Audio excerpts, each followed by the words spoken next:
está fora da semifinal da Taça Guanabara. A gente confere agora todos os detalhes desse jogo na reportagem do João Venturi. Quem foi a São Januário e chegou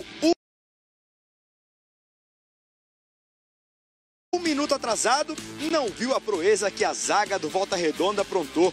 Bola mal recuada de Luiz Gustavo, Gilberto perdeu a passada e Thiago Galhardo, com um leve toque, colocou o Vasco na frente. 18 segundos de jogo. O primeiro gol dele com a camisa Cruz Maltina. Mas quem perdeu o lance não teve nem motivos para reclamar. Logo aos 15 minutos, o time da casa já anotava o segundo. No cruzamento do Rildo, Bruno Costa tentou cortar e matou o goleiro Douglas da jogada. O frenético ataque vascaíno ainda poderia ter feito mais, se Rildo tivesse acertado o canto. E se Riascos não tivesse perdido duas boas chances, essa embaixo da trave. A vitória do time da casa foi consolidada depois desse balaço de Bruno Cossedei no ângulo.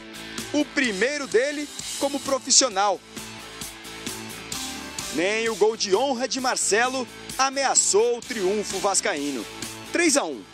É importante marcar os 3 pontos hoje, né? Até porque o Campeonato Carioca dá a condição para os 4 melhores colocados disputarem lá na frente, né? O título do campeonato. Então a gente, com isso, com essa motivação também que entramos em campo, eles seguiram a planificação, a estratégia de jogo de pressionar bastante no primeiro tempo, fiquei satisfeito com isso. E o segundo tempo realmente acabou caindo um pouquinho o nível pelo desgaste, né? E pelo placar que a gente construiu no primeiro tempo. Mas fico satisfeito e eu acho que a gente pode evoluir bastante ainda. Apesar da vitória, o Vasco não se classificou à semifinal da Taça Guanabara. Mas essa eliminação não foi de todo mal. Como o time segue na Libertadores, estar fora do estadual significa mais tempo para descansar, treinar e focar na principal competição que o time tem pela frente nesta temporada. A gente gostaria de estar muito disputando aí uma semifinal, né? Até porque os treinamentos eles condicionam, mas os jogos também têm aquele algo a mais que dá ao jogador o verdadeiro ritmo de jogo.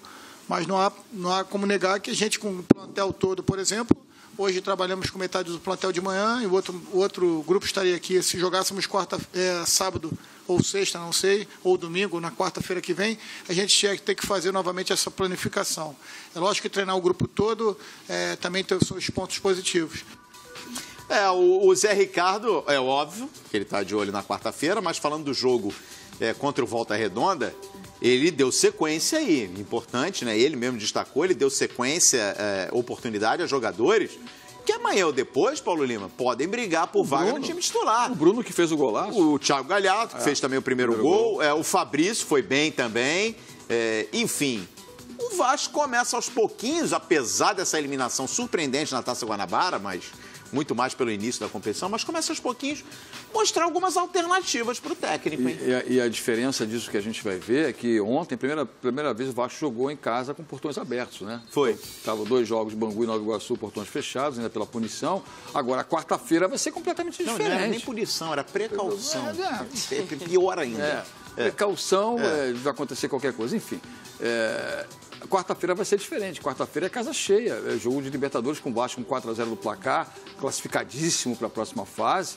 Mas o Zé Ricardo ontem, a gente participou ontem junto dos rodados, ele deixou bem claro, de manhã foi lá e treinou o time principal. Botou a galera para trabalhar no domingão, não tem esse papo não. Ele trabalhou com o time principal pela manhã, de tarde estava no banco de reservas. Esse é o ofício, é o trabalho do Zé Ricardo. Agora, fica fora da Taça Guanabara com aquela pseudo-desculpa que a prioridade era a Libertadores da América. Pelo amor de Deus, né? É obrigação dos grandes clubes do Rio de Janeiro disputar a final da Taça Guanabara, ou não? Pois é, agora cada competição na sua proporção, né? O Vasco estava em vantagem no placar, mas voltou do intervalo com 2-0, Paulo Lima. Deu uma relaxada, o time deu uma relaxada, tomou um sufoco ali, o goleiro teve que trabalhar um pouquinho mais. E antes da gente falar da Libertadores, rapidinho falar do ataque do Vasco, porque o Rildo e o Thiago Galhardo, eles ditaram o ritmo do Vasco. O Riasco ainda não apareceu, né? Não Mais um que mostrou. chegou agora, né? O Riascos é meio confuso mesmo, né? Ele é meio atabalhoado, né? Ele não é aquele cara de muita qualidade que chega ali, como o Ricardo Oliveira no gol que fez ontem contra o RT, acabou com a invencibilidade do RT no Campeonato Mineiro. No último minuto, cara a cara com o goleiro, ele só deu um tapinha por cima e meteu o gol. O Riascos talvez desse um bico na bola, enfim. Não é um jogador com esse talento todo, mas tem força ofensiva e durante uma boa parte que ele teve no Vasco em passagens passadas, teve até bom resultado, né? Mas, por enquanto, é adaptação. E o que eu acho interessante é que o Vasco não é de hoje, já desde o ano passado, volta e meia vem aparecendo um menino com qualidade, vindo das categorias de base. E isso é legal, porque o Vasco, historicamente, por tradição, a gente nem precisa listar aqui, né? Não precisa. Giovani, William, isso sem falar em Edmundo, Romário, enfim. Giovani. Sempre jogadores saindo da base do Vasco. Você pode criticar, você pode gostar ou não gostar.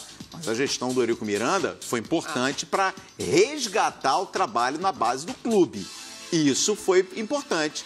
Esse legado aí do Eurico Miranda. O Vasco voltou a produzir bons jogadores. Agora, é o seguinte, que semana especial começa hoje, segunda-feira. Hoje é aniversário do Fox Sports comemorando 6 anos, ano do Hexa, né? 6, pode pintar a sexta taça aí. Fica a dica, tá, Tite? Tá, 6 anos, o Hexa, tá tudo junto. E a semana de Libertadores. Vamos transmitir aqui na Casa da Libertadores, Vasco e Universidade Concepción.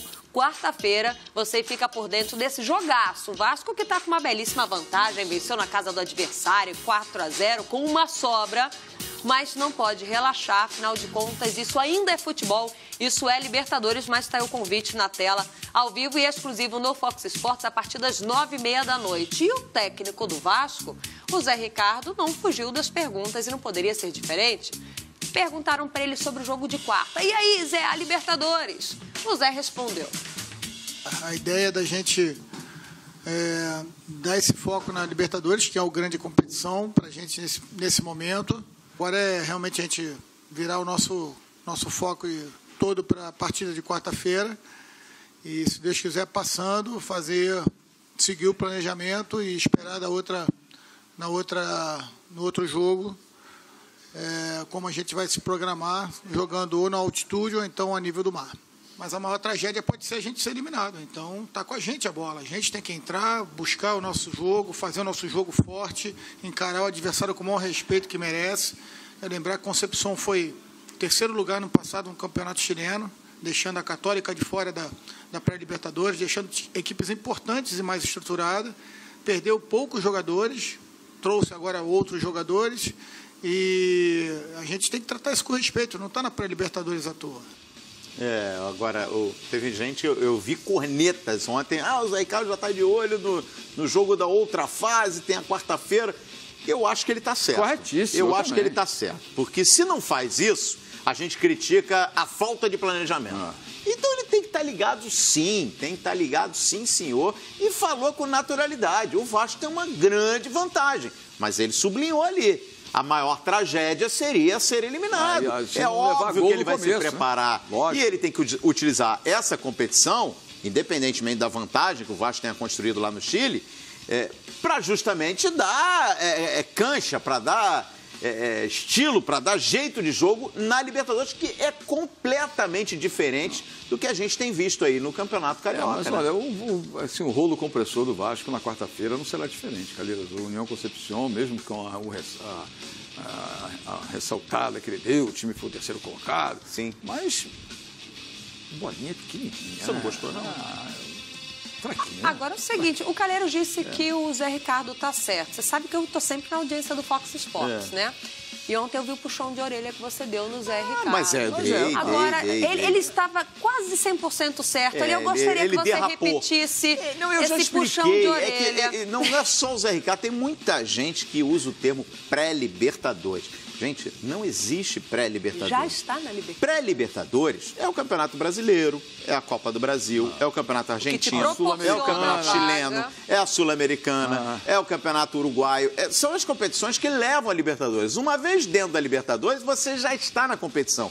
Os números, dessa fase, nós estamos na segunda fase da Libertadores, eles se acumulam até o final da competição. Número de gols, cartões. Então, pré-Libertadores, esqueçam isso. Não existe pré-Libertadores. Estamos na segunda fase da Libertadores. Perfeito. Tô certo ou tô errado, Paulo? Corretíssimo, eu assino Como embaixo. diria o senhorzinho mal. Você tá... Vai pro balançar. Dá uma chacoalhada aí. Bom, depois desse recado super bem dado do Calheiros, ontem você puxou a orelha do Zé, que eu estive em casa. Não, mas eu fiz só uma observação. Zé Com Ricardo todo respeito, lógico, Zé Ricardo conhece muito da Libertadores.